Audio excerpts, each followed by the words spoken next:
Rangers boss Derek McInnes insists he fears players and managers could be silenced by SFA punishments.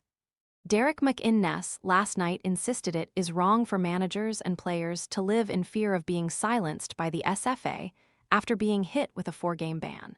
New Rangers boss McInnes has been sanctioned by the governing body over comments he made towards the end of last season.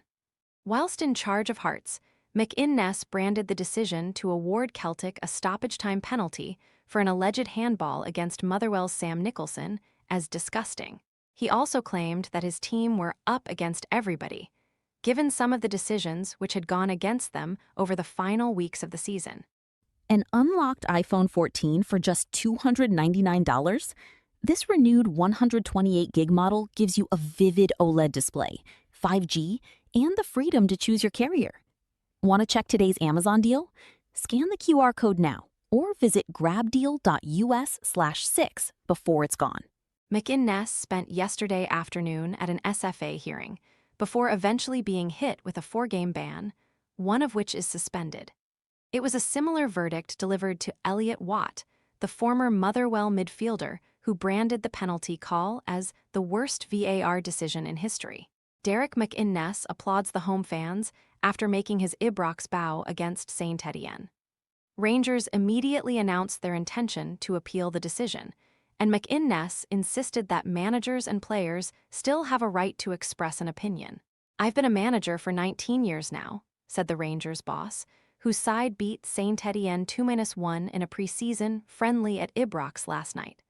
"Part of my job is you're going to be asked about contentious decisions. I've never wanted to make it personal. I made my points at the appeal today. Broadcasters pay a lot of money to hear managers' reactions. We've got to be careful that we don't have managers and players who have to be really sure of themselves and check themselves before answering a question. At no point was I wanting to inflame a situation. The situation was already getting discussed before I did my press at the time. It was quite a big moment in the season, and there was a lot of emotion, but I felt as though what I said was controlled. That's what the appeal process will now discuss and consider. I had my hearing this afternoon, and I was pleased to put my points across. I don't agree with it, and the club don't agree with it. I'm glad that we're going to appeal against that. But with it being an appeal process, I'm reluctant and reticent to say any more on that." A club statement from the Ibrox club earlier in the day had read, "Rangers will appeal the sanction imposed on Derek McInnes by the SFA for comments made last season. We do not believe Derek's view on a match-defining decision amounted to an attack on the competence or integrity of match officials. His comments were directed at the decision, rather than representing any broader criticism of officials. Considered fairly and in context, Derek's comments did not allege bias, incompetence, or dishonesty. His concerns were widely shared by other commentators across the UK.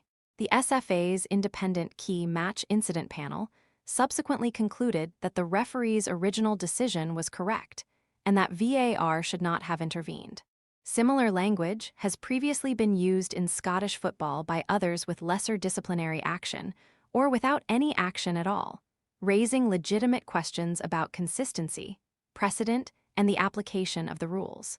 McInnes greets opposite number Ian Cathro after his Rangers side ran out 2-1 winners. Cammy Devlin impressed for Rangers after coming off the bench at halftime. Although the comments predated Derek's appointment, the club believes the issue at stake is important and must be challenged.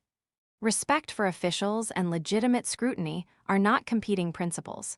Managers, players, and clubs must be able to speak honestly about major decisions if Scottish football is serious about raising standards and maintaining trust.